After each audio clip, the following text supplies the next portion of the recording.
Lofts are some of my favorite layouts. I know that they're not for everybody, but if your lifestyle allows it, I think it's a great option for you to consider. My new listing at the Vizcayne Condo located in downtown Miami, of course, is a great example of the possibilities that are available to you when selecting a loft. Besides the location, which is situated in the famed Vizcayne Boulevard, I may add, it's also across the street from Bayside Marketplace, and it also comes equipped with some spectacular amenities, which come with 4 pools, a fitness center, a spa, and much more. The interior design is a split level with the open bedroom and master bath located on the second floor and the half bath located on the first floor. The furniture my seller selected really complements the space, as it was purposely selected with functionality in mind, as many of the pieces here are multi-purpose. This loft that we're about to tour is listed for sale for $400,000, and the furniture does come included. Now, let's jump right into this video, but before we do, you guys know the deal. Make sure you subscribe, ring that bell, and like this video for the YouTube overlords. And if you're interested in buying, renting, or selling, feel free to reach out to me and my team. Email can be found in the show notes below.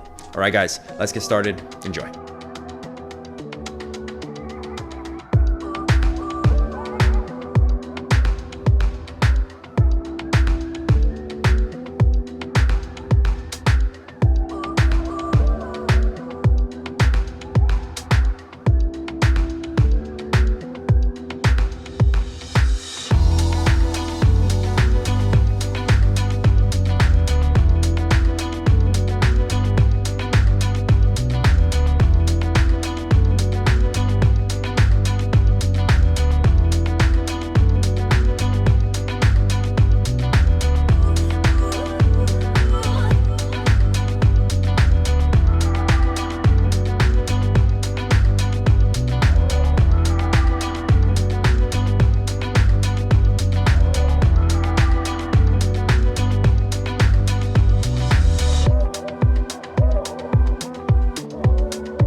If you enjoyed today's content and want to see more stuff like this, make sure you like, subscribe, and ring that notification bell to be notified of my weekly property tour content and other Miami real estate information. Also, if you want to see more property tours or other videos, make sure you click on any of the playlists or videos that you see here on screen. Thank you so much for tuning in and making it this far. As always, I will see you all next week. Take care and God bless.